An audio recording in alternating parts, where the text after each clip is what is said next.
programme matinal La Connexion.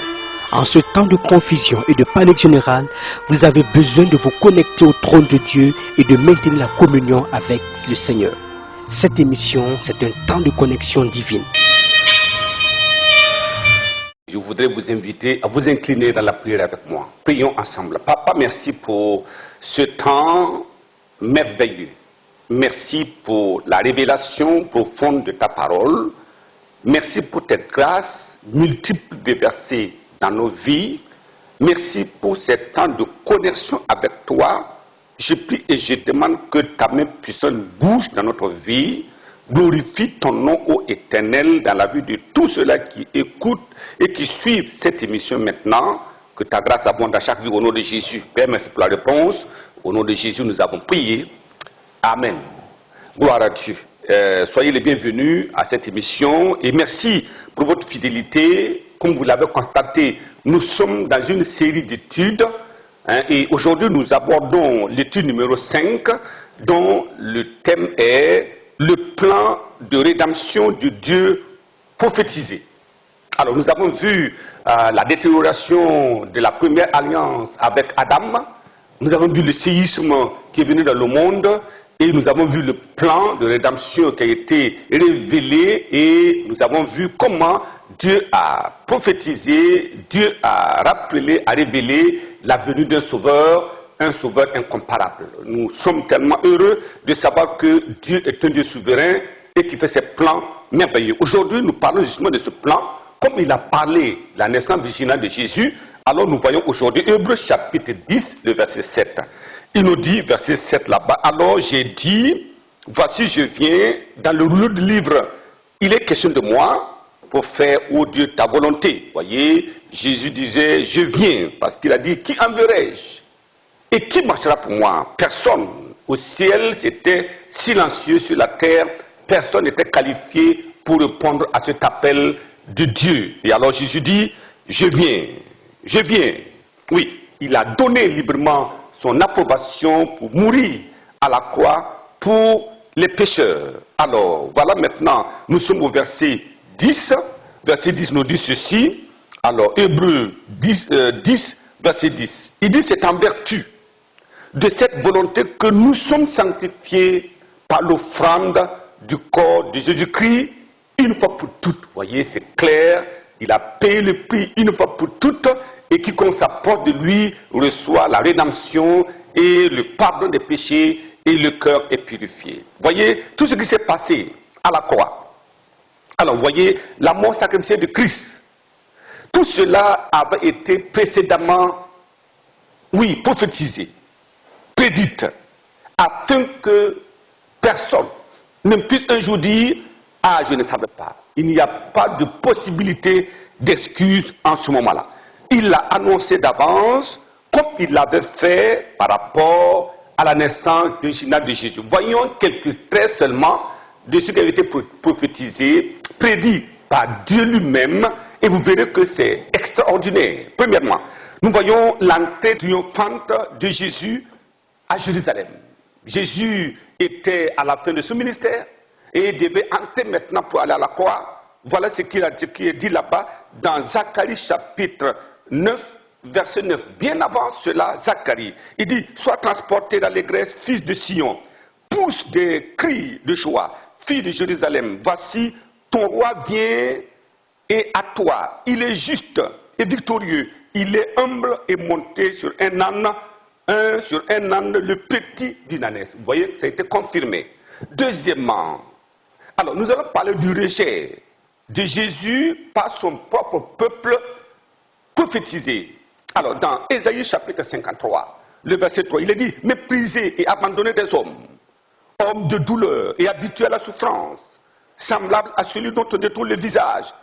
Nous l'avons dédaigné, nous n'avons fait de lui aucun cas. C'était prophétisé.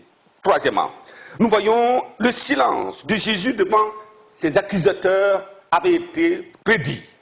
Il dit, dans Ésaïe chapitre 53, le verset 7, il a été maltraité et opprimé, il n'a pas ouvert la bouche, semblable à un agneau qu'on mène à la boucherie, à une brebis muette devant ceux qui l'attendent, il n'a point ouvert la bouche. Ça, c'est Ésaïe, avant même des années, des centaines d'années avant. Cela a été prédit comment les choses allaient se passer, afin que les hommes comprennent qu'il ne s'agit pas de l'imagination des hommes, mais c'est un plan de Dieu orchestré par lui-même, établi par sa puissance, afin qu'il donne la vie éternelle à ceux qu'il aime encore. Quatrièmement, alors, les soldats partagent et tirent au sort ses vêtements. C'était prophétisé.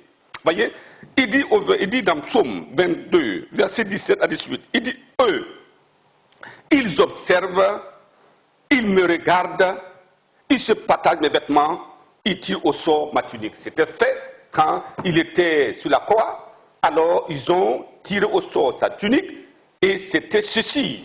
Alors, cinquièmement, il a été prophétisé qu'aucun des os ne fut brisé, aucun des os du Seigneur. Regardez dans Nombre, chapitre 9, verset 12, il est dit là-bas, ils n'en laisseront rien jusqu'au matin et ils n'en briseront aucun os.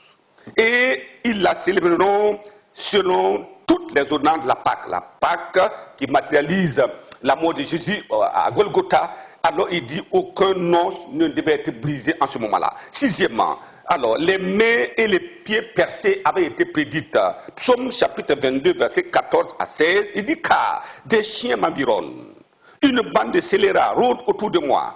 Ils ont percé mes mains et mes pieds. C'était clair, la prophétie était claire. Septièmement, la mort en sacrifice pour nos péchés était prophétisée. Regardons dans Ésaïe chapitre 53. Le verset 5, il dit là-bas, verset 5, il était blessé pour nos péchés, brisé pour nos iniquités. Le châtiment qui nous donne la paix est tombé sur lui.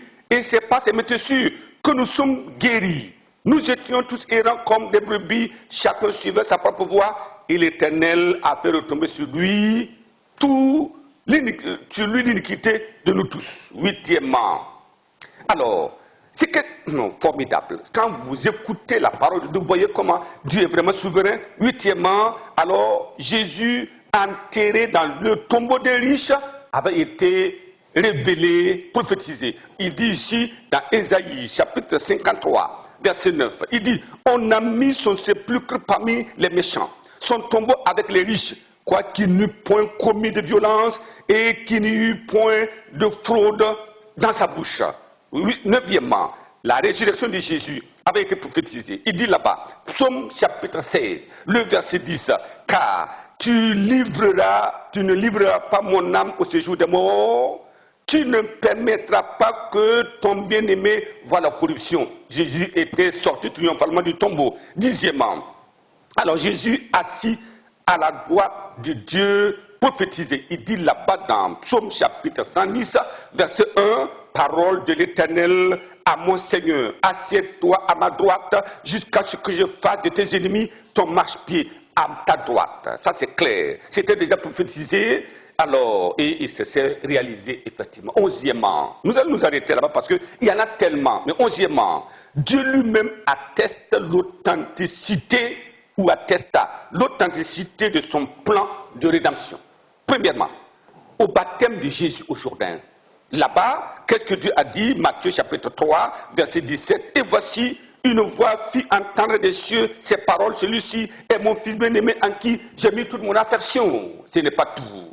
À la montagne de transfiguration, Dieu parla encore. Matthieu chapitre 17, le verset 5. Il dit, comme il parlait encore, une nuée lumineuse les couvrit. Et voici une voix fit entendre de la nuée ces paroles. Celui-ci est mon fils bien-aimé en qui j'ai mis toute mon affection. Écoutez-le. Et pour clôturer toute chose, alors, lorsqu'il venait à Jérusalem pour être crucifié, Dieu parla pour la dernière fois. Il dit dans Jean chapitre 12, le verset 28 à 30, il dit, Père, glorifie ton nom. Et une voix vint du ciel, je l'ai glorifié et je le glorifierai encore. Gloire à Dieu. Voyez, alors, la foule qui était là et qui avait entendu disait que c'était un tonnerre. D'autres disaient, un ange lui a parlé. Jésus dit, Ce n'est pas à cause de moi que cette voix s'est fait entendre, c'est à cause de vous. Jésus est le Fils unique de Dieu et la deuxième personnalité de la Sainte Trinité. Le plan de Dieu est clair, l'appel à la repentance est sans équivoque. Que feriez-vous maintenant? Nous allons baisser la tête et prier, parce que Dieu est souverain et ses plans sont des plans qui ne peuvent échouer. Prions maintenant en ce moment. Papa, merci pour ce moment, merci pour les téléspectateurs, les auditeurs, merci pour toutes ces personnes qui ont entendu que Jésus est le Fils de Dieu, il est né d'une vierge, il a vécu sans péché, il a fait des miracles extraordinaires et il a démontré, il a prêché la parole que personne n'a pu prêcher sur la terre et maintenant il est monté à la croix. Tout cela avait été prophétisé. Père, je prie qu'en écoutant de telles merveilles, que personne ne puisse dire « je ne savais pas ». Merci Père pour la réponse en ce moment. Au nom de Jésus, nous avons prié. Amen.